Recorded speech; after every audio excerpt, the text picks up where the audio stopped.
Nirerespeto ni Pangulong Ferdinand Marcos Jr. ang desisyon ng kanyang kapatid na Senator Amy Marcos na humiwalay sa senatorial slate ng administrasyon. Ayon sa Pangulo, nauunawaan niya ang hakbang na ito ng nakatatandang kapatid dahil siya man ay ilang beses na ring tumakbo bilang independent candidate. Sa kabila nito, ayon kay PBBM, handa pa rin nilang suportahan ang senadora.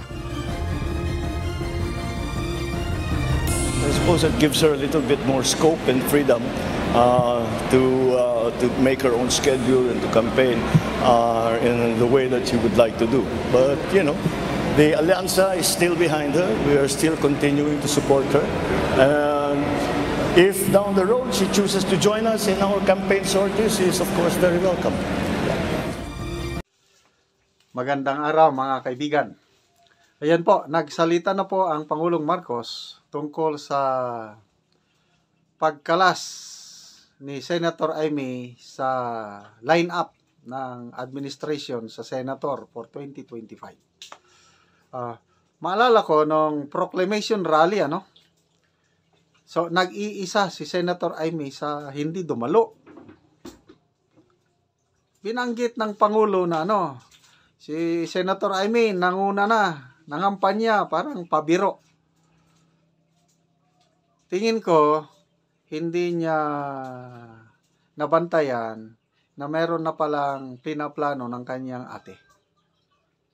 Kasi nagbiro pa na wala si Manang Amy, nauna nang nangampanya. Joke. Okay. But then, after 2 days ata, after yung proclamation rally, ito na, binulaga sila, ginulat sila sa super ate na kumalas na siya sa alyansa ng Bagong Pilipinas at tatakbo na lang na independent senator. So, nirerespeto ko yan, sabi ng Pangulo, para may freedom to move ang senadora, but anytime na gusto niyang sumali, welcome siya ulit. So, ikakampanya pa rin ng administrasyon si Senator Amy. Kahit humiwalay na, kahit independent na. So, ang tanong, ano ang chances na mananalo ngayon ni Senator Amy? Ngayon na wala na, ang charge kasi kay Senator Amy, namamangka sa dalawang ilog.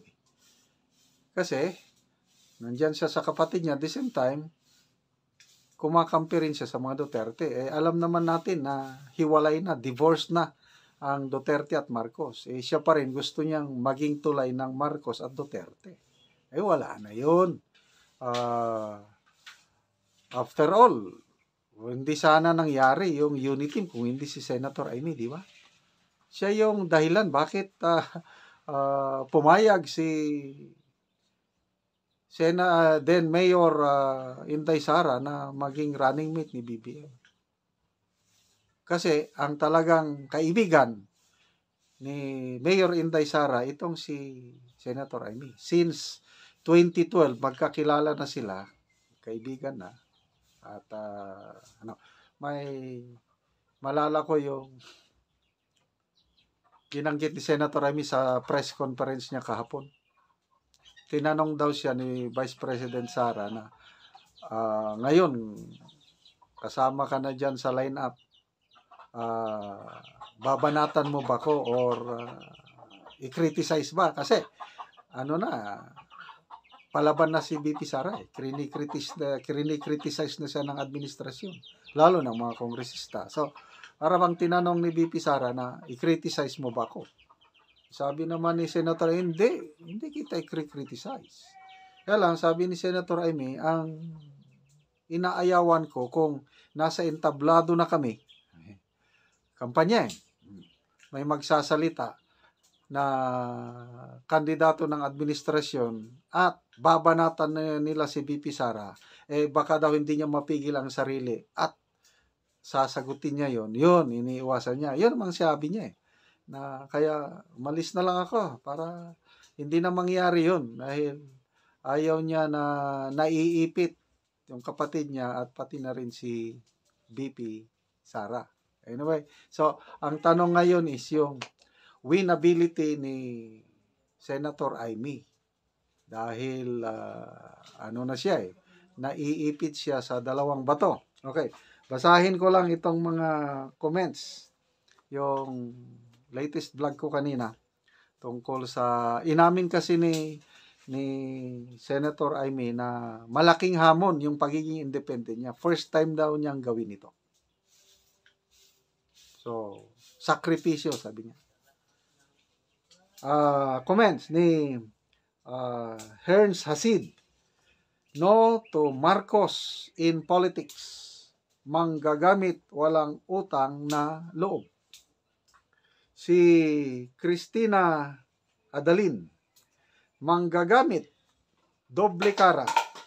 Never again to the Marcoses. Nothing but drama. Ano pa? Si Miss Arabiata. Lahat ng Marcos, kahit sinong Marcos, ayoko na sa lahat-lahat ng Marcos. Kaya Senator Amy Marcos, kinikilabutan ako sa mga sinasabi mo because ikaw ang nakiusap sa mga Duterte for Inday to run as VP. But look kung ano ang iginanti ninyo. Galit na galit ako sa lahat ng Marcos. Ito na yung sinasabi ko. Ang sinisisi ngayon, bakit nagkaroon ng unity team noon? Dahil dito si Senator Amy Marcos. Okay? Nawala. Norberto Basilio. Wala na tiwala sa iyo taong bayan. No, Marcos. Again, never sa lahat ng Marcos. Si Maricar Igawa. Wala na kapatid, hindi ka na namin iboboto. Sorry, no Marcos again. MJ Michael, drama, kung totoong against ka sa kapatid mo, bakit hindi mo siya pababain para matapos na ang corruption? Si Puro Balita, taga Norte kami.